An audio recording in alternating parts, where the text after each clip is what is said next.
오늘은 저번에 찍었던 닌자고 과거와 현재 2탄에 이어 3탄을 찍어보겠습니다. 참고로 과거와 현재를 찍을 때마다 왜 이거는 언급 안 하세요? 왜 이 시즌을 욕하세요? 닌자고 시리즈는 시즌 10을 마지막으로 미플럼의 마스터 오브 스핀주츠를 끝내고 와이드 브레인에서 새롭게 닌자고 시리즈를 제작하게 되었습니다. 그렇기에 시즌 11은 어떤 시기의 작품보다 중요한 작품이라고 할 수 있는데, 개인적으로는 와이드 브레인의 작화나 액션은 훌륭했지만 스토리가 다소 아쉬웠습니다. 초반 닌자들의 낙태해진 모습은 재미있었지만 낙태해진 상태로 스토리가 진행되어 밸런스 붕괴가 일어나기 쉬워졌습니다. 거기에 각 시즌의 최종 보스는 1화 후반 혹은 2화쯤에서 나오는데, 이번 시즌의 메인 빌런은 스토리만 끌다가 5화가 돼서야 등장합니다. 심지어 아스피라를 소개하기 위해 2개의 에피소드를 사용했지만 캐릭터의 서사가 전혀 공감이 되지 않았기 때문에 오히려 서사가 없는 게 좋은 것 같으며, 파수 교수나 넬슨과 같이 중요 인물이 아닌 엑스트라 인물에게조차 에피소드 전체를 사용하여 소개하기 때문에 너무 지루해지고 메인 스토리가 부실해집니다.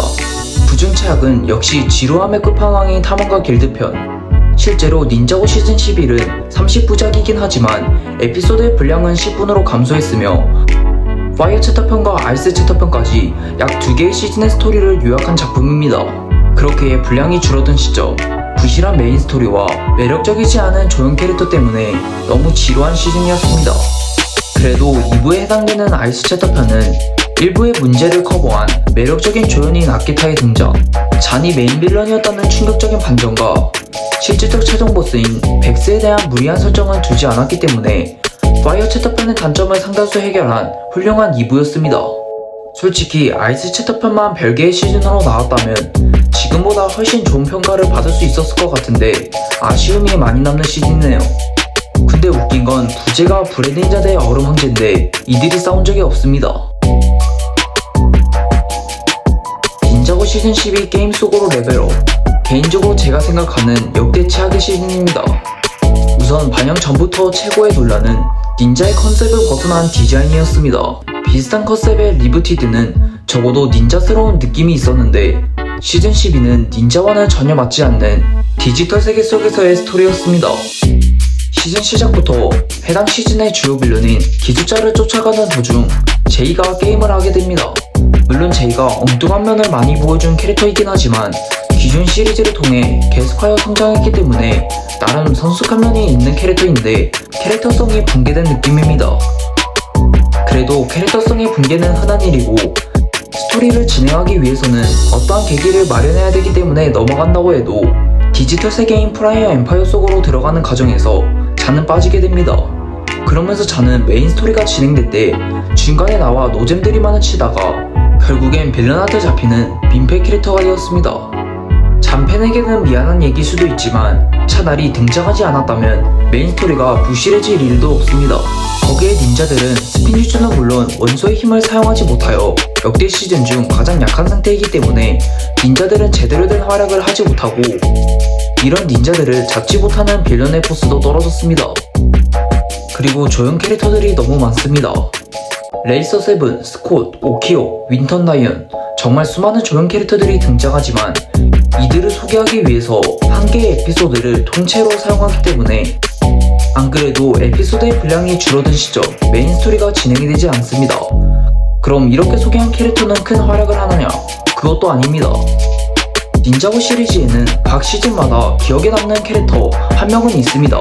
시즌4에서의 스칼라, 시즌5에서의 로닌, 시즌9에서의 페이스 등. 하지만 시즌 12에서는 수많은 조연 중 기억에 남는 캐릭터가 없습니다. 닌자들의 분량도 제2고 시즌2의 기원이었습니다. 콜가카이는 교통사고로 퇴장하지만 시즌 6에선 적어도 메인 빌런에게 당해서 퇴장을 하는데 이번 건 너무 허무했습니다. 사실상 제이를 제외한 모든 닌자들이 에너지 큐브가 되어 엔딩까지 아무런 활약을 하지 않습니다. 시즌 6에서는 진블레이드에 있던 닌자들이 결국엔 돌아와서 마지막 전투에서 활약하지만 시즌 12에선 닌자들의 모든 사건들이 끝나고 돌아왔기 때문에 닌자들이 빠진 마지막 전투의 스케일은 너무 밋밋했고, 급조된 결말과 메인 빌런인 왕가미가 미화되어 수많은 사람들을 납치하고 도시를 파괴했음에도 아무런 처벌을 받지 않습니다. 억가 전문 스케일스는 로이드를 납치하지도 못하고 감옥에 갇혔는데 왕가민은 대량 납치해 도시를 멸망시킬 뻔한 피해를 주었지만 아무런 처벌을 받지 않습니다. 가마돈처럼 숨어서 다니는 것만 몰라도 뻔뻔하게 돌아다니니 여러분들은 단순 미아되어 아무런 대가를 치르지 않은 이 캐릭터가 매력적인가요? 마지막으로 시즌 12는 존재 자체가 의문인 시즌입니다. 시즌 11부터 시즌 14까지는 어둠의 크리스탈을 위한 빌드업 혹은 예전에 나왔던 떡밥을 해소하기 위한 시즌이었지만 시즌 12는 떡밥을 뿌리거나 해소하지 않은 시즌입니다. 설마 이걸로 보기 위해 빌드업을 쌓은 건 아니겠죠? 알들어 저분은 오키야다! 차라리 유령의 날처럼 스페셜 시즌이었다면 쉬어가는 느낌에서 좋았을 것 같은데 이게 정규 시즌이라니. 닌자고의 오리지널 작품 중에서 가장 욕을 먹는 시즌6의 장점을 최소화시키고 단점을 극대화시킨 위대한 시즌입니다. 아니면 오리지널 닌자고 작품을 재평가하기 위한 큰 그림? 이어지는 닌자고 시즌 13 스컬런더 속으로. 개인적으로 시즌 11이나 시즌 12를 너무 재미없게 본 입장에서 해당 시즌의 기대감은 거의 제로였습니다. 하지만 의외로 정말 잘 뽑힌 시즌이고 개인적인 저의 감상은 와이드 브레인의 장점을 최대치로 끌어올린 시즌입니다. 우선 닌자들 중 가장 존재감이 없는 콜이 주인공이 되는 것부터 마음에 들었는데 콜은 오리지널 닌자 4인방임에도 불구하고 다른 닌자들에게 밀려 특별한 비중이 없었고 사실상 스페셜 시즌인 유령의 날을 제외한다면 주인공을 맡은 시즌이 없는 스토리를 겉도는 느낌이었습니다. 하지만 릴리의 등장, 콜의 서사의 왕성, 스피니처 버스터를 잘 뽑아주면서 콜의 팬에게 있어 환영할 만한 작품이었고 기존 시즌에서 하셨던 닌자들의 분량 분배도 카이가 개클 족장이 되거나 이하가 몬즈 여왕이 되면서 분량 분배도 훌륭했습니다. 와이드 브레인답게 액션씬은 역대급이고 빌런의 서사가 최악인 다른 시즌의 빌런들과 비교했을 때 무리한 빌런의 서사가 없는 것도 마음에 들었습니다. 개인적인 한줄평은 큰 문제가 없는 와이드 브레인의 장점 하나 살린 성공적인 사례라고 하고 싶네요. 이어지는 닌자고 미지의 바다. 개인적으로는 시즌 13과 함께 드래곤 라이징이 나오기 전까지 와이드 브레인의 최고 작품이라고 생각했습니다. 우선 콜과 함께 스토리를 겉도던 니아가 주인공이 되는 것이 좋았습니다. 기존의 니아는 물의 닌자가 된 시즌5나 이후인 시즌6나 7에선 큰 비중을 가졌지만 이후 시즌에서는 활약이 감소했습니다. 하지만 니아의 서사를 다루며 비교적 스토리가 부족했던 니아의 서사를 완성하고 니아의 희생은 잔의 희생신과 함께 가장 슬픈 장면으로 기억됩니다. 아직은 그렇게 큰 희생을 한 적이 없습니다. 앞으로도 그런 일은 없어야겠지. 살다 보면 어쩔 수 없는 선택을 해야 해. 인생이란 게 그렇더라고. 이제 이해한다고 엄마한테 전해줘. 정말 인생은 그런 건가 봐. 특히 오지라와의 최후의 전투, 니아의 각성 비주얼, 얼룸피아를 표현하는 영상미는 기존의 닌자고에는 없던 새로운 CG인 만큼 능히 즐거웠고 메인 빌런인 워지라도 와이드 브레인의 출신 빌런들과는 다르게 보스다운 엄청난 포스를 보여주며 스토리에 긴장감이 있었습니다.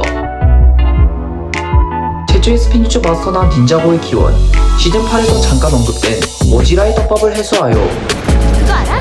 닌자고 폭풍의 신 이름이 워히라야. 이 신을 모신 원시 종족도 있었어. 기존의 닌자고는 급조된 설정으로 스토리를 이어가는 느낌이었다면 오리지널 닌자고의 스토리를 이어간 닌자고다운 작품이 나왔다는 것이 저의 평가입니다. 추가로 미지의 섬을 통해 빌드업을 쌓는 것도 좋았고요. 닌자고 시리즈를 마무리할 파이널 시즌인 시즌 16 어둠의 크리스털. 제작진의 현재 스토리를 마무리할 것이라는 언급과 이번 시즌을 한 단어로 표현하라는 질문에 결말이라는 답변을 하여 닌자고 시리즈를 끝낼 중요한 작품이었습니다.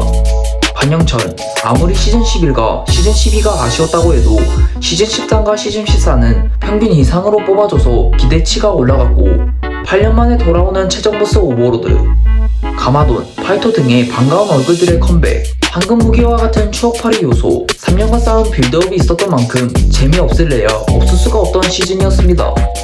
개인적으론 최후의 전투가 시작되기 전인 21화까지는 와이드 브레인답게 액션씬이나 영상미는 정말 잘 뽑아줬고 기존의 떡밥을 활용하는 방식이나 시즌 내내 우려먹을 수 있었던 니아의 부활떡밥을 무려 6화에서 해결해 스토리의 진행이 상당히 빠르며 지루할 틈이 없었던 시즌이고, 다양한 오마주와 오리지널 스토리를 이어간 분위기 덕에 닌자고를 탈덕한 팬의 입장에서도 충분히 즐길 수 있던 작품입니다.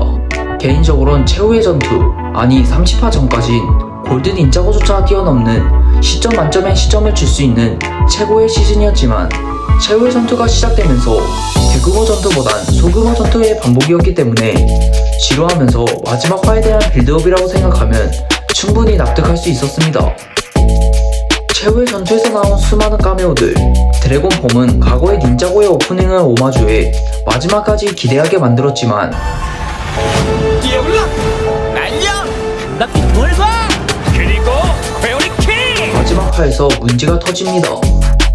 우선 하루미가 오버로드의 팔을 자르는 거에 대해서 불만을 가진 사람들이 있는데, 하루미는 오버로드의 영향으로 버프를 받았으며 팔이 썰린 오버로드도 곧바로 회복해 전투를 이어가 큰 문제는 없었습니다. 진짜 문제는 로이드의 골드 옴니폼입니다.